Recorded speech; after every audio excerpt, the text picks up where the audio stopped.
Selamat pagi Malaysia.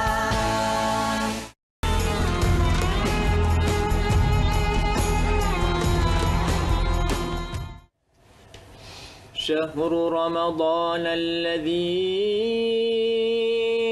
أنزل فيه القرآن هدى للناس وبينات من الهدى والفرقان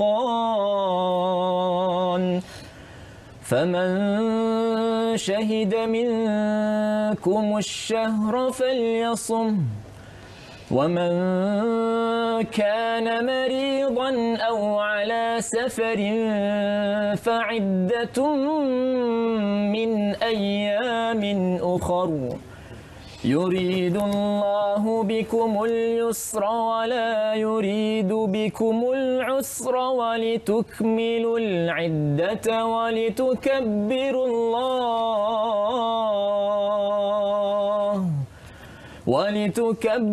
الله على ما هداكم ولعلكم تشكرون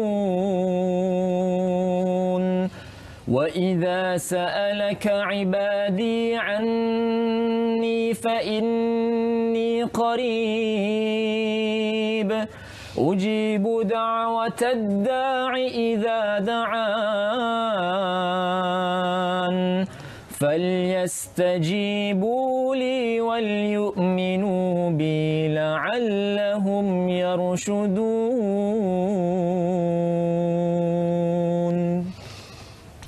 Allahu Akbar. Subhanallah, subhanallah. Ustaz, Allahu Akbar. Ini kalau imam tarawih ni, kita rasa macam dibuai-buai sekejap di bawah dengan keindahan Islam itu sendiri. Terima kasih kita nak ucapkan kepada imam muda penerbit kata terus macam nak pergi masjid ni. Baik, kita ada Encik Syazwan, Encik Muhammad Syazwan Muhammad Basil, Imam Masjid Raja Haji Fisabilillah di Cyberjaya. Ustaz, apa khabar Ustaz? Alhamdulillah. Alhamdulillah, terima kasih Ustaz. Umur 25 tahun. Okey, masih lagi mencari pasangan hidup. Masih lagi bujang. Terima kasih Ustaz sudi bersama kita pada hari ini. Okey, Mac, inilah antara anak muda yang perlu kita berikan tumpuan jugalah. Saya duk sembang-sembang dengan Ustaz tadi, katanya 30 juzuk Quran itu berjaya dihafal ketika di tingkatan 3. Tingkatan 3. Alhamdulillah. Kalau boleh cerita sikit pengalaman dan juga mungkin bagaimana rasa minat nak hafal Quran dan juga masuk ke cabang bidang Quran ini sendiri. Jadi pertama sekali alhamdulillah terima kasih kepada pihak RTM kerana sudi menjemput saya ke studio hari ini. Selamat pagi Malaysia. Sama-sama. Dan untuk sedikit saya berkongsilah berkenaan dengan pengalaman saya berkenaan dengan hafal Quran ini. Pertama sekali yang paling penting adalah didikan ibu bapa saya alhamdulillah. Kerana mereka didik saya dengan Al-Quran sejak kecil lagi lah. Umur 4-5 tahun tu dah start ajar Quran. Kemudian pendidikan Quran tu sehingga di sekolah rendah. Kemudian saya selepas UPSR saya apply ke Mak Tafiz Sains di Kelantan lah. Kemudian tingkatan 1 sampai tingkatan 3 saya start menghafal. Kemudian diberi kemudahan Allah SWT berjaya alhamdulillah dengan izin habis hafalan dalam tingkatan 3 macam tu alhamdulillah. Kemudian di sanalah saya start menghafal. Di sekolah rendah memang saya tak hafal, sekolah biasa, sekolah kebangsaan biasa. Kemudian tingkatan 1 sampai tingkatan 3. Kemudian saya mengambil SPM di Kolej Islam Kelang.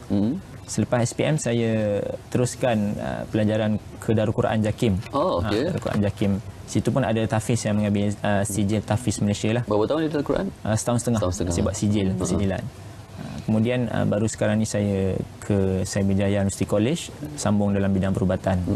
Rezekilah ada orang mula hafal di Darul Quran. Ada orang macam Ustaz daripada sekolah dah ingat semua, pergi sana dah alhamdulillah revise mengulang lah. Alhamdulillah. Tapi sepanjang perjalanan itu saya pasti ada cabaran yang perlu dihadapi. Sebab cabaran itu mungkin dari pelbagai sudut lah, sebab kita nak mengadaptasi dengan suasana sekitar. Jadi bagaimana bagi Ustaz? So sepanjang daripada pengalaman saya menghafal daripada tingkatan 1 tu, kira pelbagai cabaran lah, macam-macam lah kan dugaan kita. Sebab dalam tempoh tingkatan 1 sampai tingkatan 3 tu saya kena fokus untuk ambil PMR masa tu kan? Betul, PMR betul, sekarang betul. PT3 kan. Masa tu PMR Dan cabaran dia kita nak imbangkan berkenaan dengan Quran dengan akademik. Jadi di sekolah sana tu ada akademik dan Quran. Dalam 22 subjek kita kena belajar waktu tu. Jadi cabarannya adalah bagaimana kita nak seimbangkanlah kedua-duanya bahagi masa, dan alhamdulillah diberi kemudahan dan alhamdulillah berjaya untuk saya PMR, dapat alhamdulillah 9A di Tahfiz Sains. Kemudian dari sudut pembelajaran lah. Dan kemudian dari sudut kawan-kawan juga ambil peranan kan, sebab pengaruh untuk kita bersama-sama Quran ni perlukan suasana. Betul. Kalau kita nak hafal Quran dengan suasana yang tak sesuai, mungkin itu menyukarkan kita lah. Dan alhamdulillah sepanjang pengalaman saya ni suasana itu membantulah saya untuk menghafal. Dan sekarang kalau penonton nak tahu, saudara Muhammad Syazwan ni sedang melanjutkan pelajaran dalam bidang perubatan. Ini yang kita sebut sebagai hufaz profesional ini. Bayangkan bila anda nanti masuk ke hospital, ada doktor yang merawat anda tetapi 30 juzuk Quran penuh di dadanya. Kita rasa lain macam kalau ini disebut sebagai hufaz profesional. Bagaimana ustaz melihat kadang-kadang persepsi kita hafal Quran jadi ustaz, jadi imam saja. Hafal Quran saja, mungkin duduk di masjid saja, tidak ada bidang profesional. Tetapi anda cuba membuktikan keluar daripada kepompong tu. Jadi bagi saya menghafal Quran ni adalah satu mungkin kita hafal benda yang mukjizat daripada Allah SWT. Jadi bila kita hafal benda yang mulia ni, Allah SWT mudahkan perjalanan kita. Jadi ceburilah apa segala bidang sekalipun, bidang kedoktoran, engineer, bisnes dan sebagainya. Asalkan kita ada Quran, itu dia membantu untuk kita menuju jalan yang orang kata jalan yang benar lah. Allah SWT turunkan Quran tu. Jadi bagi saya ni sebagai seorang doktor ataupun bakal doktor kan, dia membuktikan bahawa Al-Quran ni, ilmu agama ni bukan hanya untuk golongan-golongan ustaz sajalah. Maksudnya sekarang masyarakat pandang macam tu kan. Jadi kita membuktikan bahawa bila kita ada agama, bahawa kita ada agama Islam, segalanya akan dipermudahkan Allah SWT. Kerana yang memandu manusia itu adalah agama. Yang memandu manusia itu adalah Al-Quran. Jadi segalanya bergantung pada diri kita lah. Bagaimana kita memahami Al-Quran dan membawa diri kita untuk menjalani kehidupan kita. So saya rasa kalau bagi umat Islam, Quran itu adalah jalan hidup. Ya, betul. Segala terjemahannya memberikan manusia, umat sejagat untuk mengetahui apa yang perlu mereka lakukan. Sebab saya secara peribadi saya membaca juga terjemahan untuk mengetahui sedikit sebanyak isi Al-Quran itu sendiri. Tapi bagi seseorang yang sudah menghafaz 30 juzuk pada usia 15 tahun dan kemudian tahu tentang intipati dan juga terjemahan segala makna-makna di sebalik bacaan itu, jadi bagaimana Ustaz menggunakan itu sebagai pegangan sepanjang hidup ini dan memberi pengaruh kepada insan-insan di sekeliling? Jadi ialah kita tahu semua Al-Quran ini adalah mukjizat yang Allah SWT turunkan sebagai wahyu ataupun sumber ilmu kepada manusia kan. Jadi ini membantu saya untuk bagaimana saya pandang kehidupan ini sebagai seorang manusia. Sebab kalau kita meletakkan Quran itu wahyu di bawah akal kita, kerana wahyu itu memandu akal manusia. Manusia kalau kita mencari Tuhan tanpa wahyu ataupun mencari suatu petunjuk tanpa ada wahyu daripada Allah SWT, kita akan tercari-cari. Seperti mana yang berlaku sekarang lah. Mereka macam ateis sebagainya, mereka mencari-cari Tuhan. Mereka mencari-cari tetapi tidak menggunakan Al-Quran itu sebagai panduan hidup. Jadi mereka tidak akan jumpa jawapan. Jadi bagi saya Al-Quran ini sangat membantu kita sebagai seorang manusia, kerana kita hidup di dunia ini merupakan khalifah Allah SWT. Ada tugas kita kan. Macam jadi pengacara tugas juga. Banyak juga manfaat dia. Sambil-sambil tengok gambar, ini tengah buat apa ni? Mengajar. Ni masa tengah bagi pengisian lah kepada sekolah. Okey, Ustaz dah lama dah sebagai imam di Masjid Haji Fisabilillah. Fisabilillah ni saya 4 tahun lah. 4 tahun dah. 4 tahun dah. Daripada saya tahun 2 lah perubatan, sekarang saya final year lah. Okey, kebetulan lah di Cyberjaya belajar kat situ, terus buat imam masjid tu. Sambil. Okey. Alhamdulillah lah kan. Maksudnya belajar tapi tak melupakan Al-Quran juga. Sebab ada yang cakap kat saya, kalau kita boleh berusaha untuk hafal 30 juzuk, tapi bila kita dah ingat, kalau kita tak baca selalu, ada kebarangkalian besar kita akan lupa balik. Betul-betul Ustaz? Betul, benda tu orang kata cabaran bila kita dah hafal tu, dia sebenarnya nak hafal tu mudah. Nak hafal tu mudah, nak konsisten. Nak konsisten, nak ingat tu itu cabaran lah, agak susah lah sebenarnya. Macam saya pun masih berusaha lagi kan, kita pun kira usaha ke arah untuk nak ingatkan semua Al-Quran tu sendiri. Alhamdulillah. Tapi itulah macam sekarang ni, contohnya kalau kita nak tarik ibu bapa lah, sebab ibu bapa sekarang dengan anak-anak gemar memberikan gadget sebagai pengisian untuk waktu senggang mereka. Jadi bagi Ustaz, bagaimana sebenarnya peranan ibu bapa untuk mengajak anak-anak mencintai Al-Quran? Sebab kalau dulu dikatakan gadget ini untuk memudahkan kehidupan, tetapi dalam pada itu mungkin kita boleh jadikan kehidupan lebih mudah dengan gadget, tetapi diselitkan dengan Al-Quran itu sendiri. Di gadget pun sudah ada. Belum jadi bapa, tetapi pengalaman bapa anda mendidik anda. Jadi ialah berkenaan dengan gadget ni, sebenarnya gadget aplikasi sekarang ni dia membantu sebenarnya kalau kita pandai memanfaatkan ni kan, sebab banyak aplikasi-aplikasi yang ada kandungan Al-Quran, terjemahan dan sebagainya. Kita sendiri pun kadang-kadang baca Quran tak guna Quran, guna phone kan, kita semak terjemahan kan. Jadi bagaimana kita menggunakan, manfaatkan gadget itu, bagi saya itu membantulah. Tapi sebab tu zaman ayah saya, mak dan ayah saya mendidik saya tu, zaman tu kurang lagi lah gadget dalam zaman kita dulu lah gadget kurang kan. Dulu memang guna Quran, rotan semua biasa kan. Tapi mungkin sekarang ni ibu bapa sekarang yang boleh mendidik anak, mungkin sebab benda tu interaktif kan, benda tu macam menarik minat anak-anak kan. Boleh bermula daripada kecil, umur 4-5 tahun tu kita boleh dedahkan anak-anak dengan ialah video-video Quran kan, bacaan-bacaan Quran. Kadang mereka ni lebih tertarik dengan bacaan Quran, contohnya kori-kori yang sedap kan. Maksudnya benda tu tarikan, sebagai tarikan. Itu membantu sebenarnya daripada psikologi mereka. Kita didik anak daripada kecil untuk minat Al-Quran lah.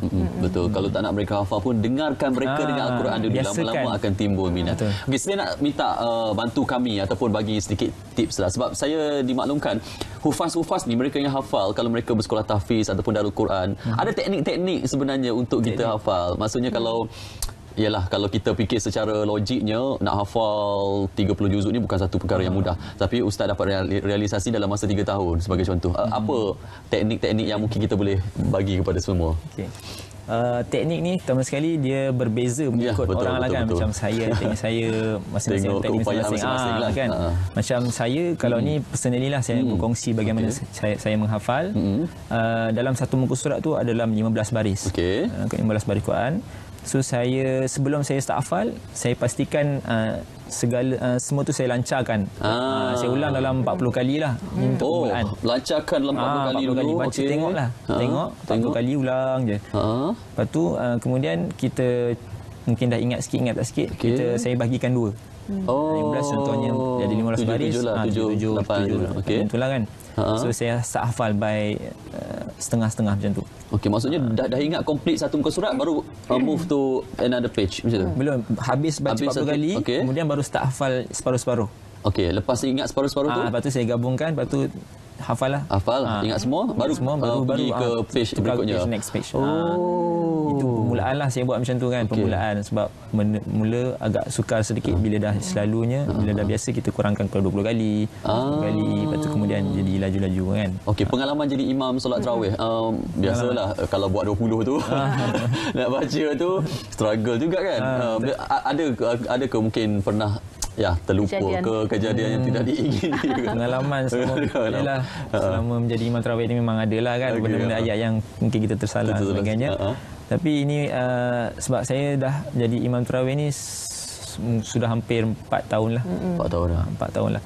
Jadi pengalaman tu ia memerlukan satu, orang kata, suara yang konsisten lah. Sebab daripada hari pertama sampai 30 kan, tengah-tengah tu mungkin suara dah nak habis kan. So benda ni perlukan ni lah kan. So banyak benda yang kita kena consider. Suara, dari segi kelancaran Quran, bacaan kan. Kemudian dari segi masa kita untuk mengulang bacaan. Sebab saya sendiri praktikal, paginya saya praktikal di hospital kan. Kemudian malamnya saya tarawih lah. Itu mungkin cabaran bagi saya lah untuk Alhamdulillah. Ustaz ni sebenarnya membuktikan ya kalau kita nak seni budaya tu tak payah keluar negara pun sebenarnya belajar dekat Kelantan lepas tu sambung dekat sini masuk dalam Quran. Alhamdulillah berjaya apa yang diceritakan. Ada setengah orang fikir nak environment berada di luar negara tu mungkin memerlukan kita. Tapi Ustaz alhamdulillah ya. Alhamdulillah. Okey, ya kepada anak-anak muda luar sana Ustaz 25 tahun ya muda daripada saya boleh bilang dengan jari berapa juz yang ingat surah-surah lazim alhamdulillah lah. So bagaimana Ustaz nak ya bagi nasihat dan juga mungkin perkongsian kepada anak muda kita sebenarnya dengan nuzul Quran ini sendiri. Kalau boleh surah lazim tu kena ada dalam hati kita. Jadi sedikit pesanan buat diri saya sendiri dengan sahabat-sahabat di luar sana. Yang paling penting bukan kita untuk hafal Al-Quran tu adalah satu perkara yang mungkin agak berat lah. Tapi yang paling penting adalah kefahaman kita tentang Quran dan kita tidak tinggal Quran. Betul. Maksudnya ceburilah dalam bidang apa sekalipun. Kita nak cebur dalam bidang tak kisahlah bukan dalam bidang agama ataupun bidang apa sekalipun, tetapi yang paling penting kita jangan pernah tinggal Al-Quran. Kerana akhir zaman ni pelbagai cabaran ataupun ancaman berkenaan dengan fahaman-fahaman. Jika kita tinggal Al-Quran, maka kehidupan kita boleh jadi tidak menjurus kepada kebenaran. Jadi itulah pesanan saya buat diri saya sendiri dan sahabat di luar sana. Bila kita sentiasa dengan Al-Quran, bila sentiasa kita amalkan segala ajaran Quran, jalan hidup kita itu sentiasa berpandukan oleh Allah SWT. Sentiasa dipandu dan insya-Allah dipermudahkan jalan dan mendapat pengakhiran yang baik insya-Allah. Syekh Syazwan tak minat jadi pendidik Tak minat jadi ustaz Boleh lah sikit-sikit. Cara dia berbicara itu saya rasa di masa hadapan akan ya memberi banyak ilmu lah kepada semua insya-Allah. Terima kasih banyak Syazwan. Sekali lagi salam Allahu akbar, ambil berkat ni. Salam nuzul Quran insya-Allah, semoga terus menyebarluaskan ilmu Allah ini. Amin insya-Allah.